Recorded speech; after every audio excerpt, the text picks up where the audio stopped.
Message from Pope Leo XIV signed by Cardinal Secretary of State Pietro Parolin on the occasion of the AIFO or Good Summit Geneva, the 10th of July 2025. On behalf of St. Leo XV, I would like to extend my cordial greetings to all participants in the I for Good Summit 2025 organized by the International Telecommunication Union, ITU, in collaboration with other United Nations agencies and co-hosted by the Swiss government. As this summit coincides with the 160th anniversary of the founding of ITU, I would like to congratulate all members and staff for their work and ongoing commitment to promoting global cooperation to bring the benefits of communication technologies to all people in the world. Connecting the human family through telegraph, radio, telephone, digital and space communication presents challenges, especially in rural and low-income areas, where approximately 2.6 billion people still lack access to communication technologies. Humanity stands at a crossroads facing the immense potential generated by the digital revolution driven by artificial intelligence. The impact of this revolution is considerable, transforming areas such as education, work, art, healthcare, administration, the military, and communication. This historic change requires responsibility and discernment to ensure that AI is developed and used for the common good by building bridges of dialogue and promoting fraternity, and ensuring that it serves the interests of humanity as a whole.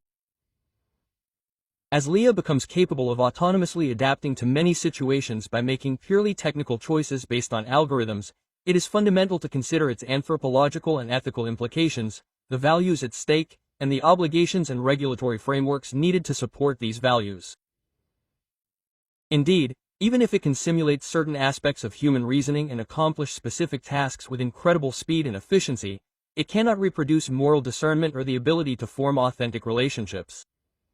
Consequently, the development of these technological advances must go hand in hand with respect for human and social values, the ability to judge with a clear conscience, and greater human responsibility. It is no coincidence that this era of profound innovation has prompted many people to reflect on what it means to be human and humanity's role in the world. Although the responsibility for the ethical use of AI systems lies primarily with those who develop, manage, and oversee them, this responsibility is also shared by those who use them. AI therefore requires appropriate ethical management and human-centered regulatory frameworks that go beyond simple criteria of utility or efficiency. In essence, we must never lose sight of the common goal, tranquillité ordini, or the tranquility of order, as defined by St. Augustine de Civilitate Dei, and to promote a more humane order of social relations, as well as peaceful and just societies at the service of integral human development and the good of the human family. On behalf of Pope Leo XIV, I would like to take this opportunity to encourage you to seek ethical clarity and establish coordinated local and global management of AI, based on the common recognition of the inherent dignity and fundamental freedoms of the human person. The Holy Father willingly assures you of his prayers in your commitment to the common good. End of Pope Leo's message, read verbatim. If you have been paying attention, you will remember that the message begins by placing humanity at a crossroads between the opportunities and challenges brought about by the digital revolution embodied by Leah. This poetic image underscores the importance of a strong ethical stance as digital technology radically restructures educational, professional and social fields. Pope Leo X highlights the anthropological challenge of redefining what it means to be human when machines gain autonomy. From the very beginning, the message aims to provoke a reflexive leap among those present, establishing a tone that is both solemn and inspiring. The introduction thus serves to orient the rest of the speech towards a humanistic governance inspired by human dignity.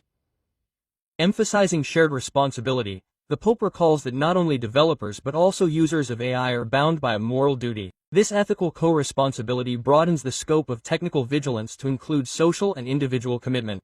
The message emphasizes that developing the machine is not enough. It must also be handled with discernment and loyalty to values. By linking the intentions of designers to the conscience of users, the text rejects the idea of technological progress free from any norms.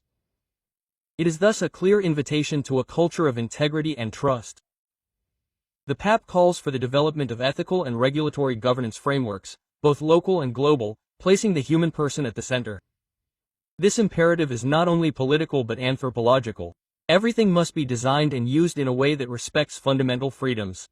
Considered in a legal and ethical framework, AI ceases to be a neutral technological product and becomes a moral act. The approach is in line with the Vatican's pleas for humanistic regulation, echoing the message of Colphoric Rome.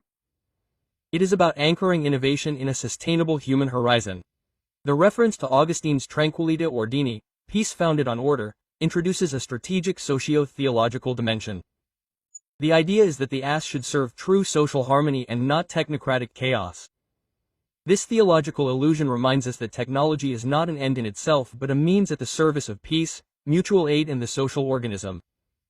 In Augustinian thought, peace and ordered justice, Leah must contribute to this project by humanizing relationships. This vision echoes Christian social teaching that places the common good at the center of innovations. The document warns that Leah cannot imitate moral discernment or replace the ability to form authentic relationships because of its lack of conscience. This warning makes a radical distinction between human and machine intelligence. The first is based on subjectivity, conscience, and responsibility. Artificial intelligence, even advanced ones, remain incapable of moral judgment. In affirming this, the message takes a stand against all forms of techno-idolatry. It thus recalls the fundamental limitation of the human digital tool because it is free, conscious, and capable of empathy. The text draws attention to the digital divide. 2.6 billion people do not have access to technology. This call for inclusion is central to the Church's social doctrine, which aims for development that leaves no one behind. The Pope advocates for one that truly connects the human family, even in remote rural areas. This is a practical aspect of the message. Technology must serve equity, not widen inequalities. This inclusive vision sheds light on the challenge of developing a universal and supportive digital infrastructure. The message emphasizes the formative dimension of AI, encouraging it to support the integral development of the intellectual, moral, and spiritual person. AI is therefore not only useful for efficiency, it can be structured to foster human growth. This perspective is in line with the Christian humanist tradition, where technology serves humanity. Technology becomes an educator, for example in the formation or awakening of moral judgment. AI then becomes an ally and not a rival to human education. The vocation of global and local coordination of AI regulation runs through the entire argument. The ideal is a circular exchange between levels, with specific contexts dictating local sensitivity and a universal vision guaranteeing coherence. This dual register rejects technological anarchy and uniform standardization. It is a polycentric and coordinated approach reflecting the universal nature of the Church. Such a structure is considered essential for articulating innovation and the common good. The Vatican 2025 Antica et Nova analysis is part of this continuity, exploring the issues of autonomous wars, deep fakes, and technological drift. AI, by replacing critical human acts, raises profound ethical questions. The document highlights in particular the risk of loss of meaning, surveillance, or human exploitation. The summit's message is therefore based on a structured and up-to-date body of doctrine.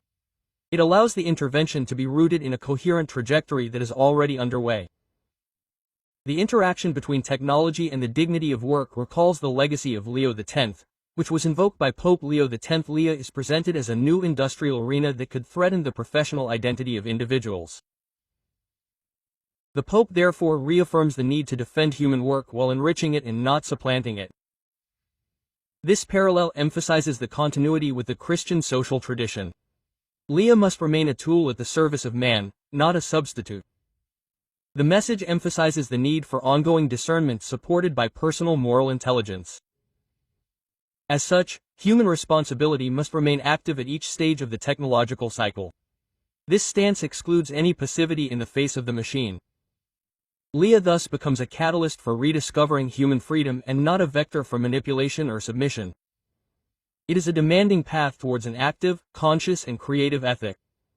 In Geneva, the emphasis on fraternity and social peace was spectacular, the message serving as a bridge of dialogue between people, culture, and fate. This universal vision is in line with the ecumenical and interreligious vocation of the Church. Innovation becomes a lever for human cohesion, not a source of conflict or isolation. The idea of a fraternal digital community redesigns the relevance of Christian teaching, bringing a little more humanity and proximity. The media hailed this message as one of hope and wisdom, a spiritual contribution to the global debate. Watch Pope Leo X recall the need for spiritual anchoring in the technological ecosystem and hail it as a form of unprecedented moral leadership on a global scale. The international response, particularly from the Secretary General of the ITU, shows the impact of the Vatican in global discussions. In conclusion, this message joins the line of great pontiffs who have sought to reconcile faith and progress. It transposes social doctrine into the digital age, integrating spiritual, ethical, and anthropological references. This is not just a moral discourse but a roadmap. Pope Leo X invites us to lead a united, guided, and humanizing world. This is an immense challenge that calls for a global, ethical, inclusive, and enlightened coalition.